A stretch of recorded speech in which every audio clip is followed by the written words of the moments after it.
शेतकरी मित्रांनो, आज आपण जो मुद्दा चर्चा करणार आहोत तो म्हणजे योग्य खाद्य कसं निवडावं. सगळ्यात महत्वाचा मुद्दा आहे, कारण शेतकरी मित्रांनो, पहिलवानाला किती जरी चिरमुरे पोतभर खायला घातले तरी पहिलवान चांगला पहिलवान सक्षम तयार होऊ शकत नाही.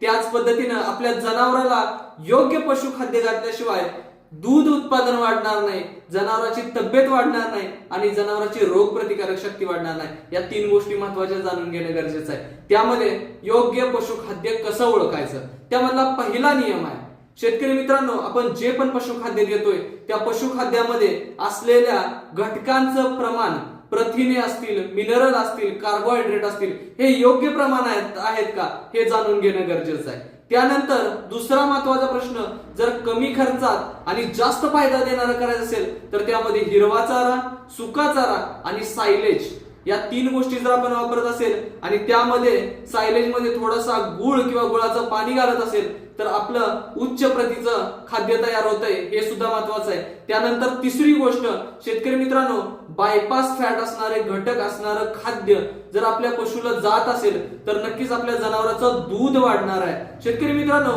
योग्य खाद्य, योग्य खुराक घालाल, माफक खुराक घालाल तर जनावरांचं आजार पण कमी येईल आणि जनावरांचं दूध क्षमता वाढेल. त्यामुळं शेतकरी मित्रांनो, योग्य आणि संतुलित आहार द्या आणि आपल्या जनावरांचं दूध वाढवा. अशाच नवनवीन टिप्स जाणून घेण्यासाठी आपल्या गोपाल पशुपालन तंत्रज्ञानाच्या चॅनलला आत्ताच सबस्क्राईब करा, लाईक करा, शेअर करा आणि जर काही नवीन प्रश्न असेल तर कमेंट करायला विसरू नका. तुमच्या कमेंटचं उत्तर आम्ही नक्कीच देऊ. धन्यवाद शेतकरी मित्रांनो.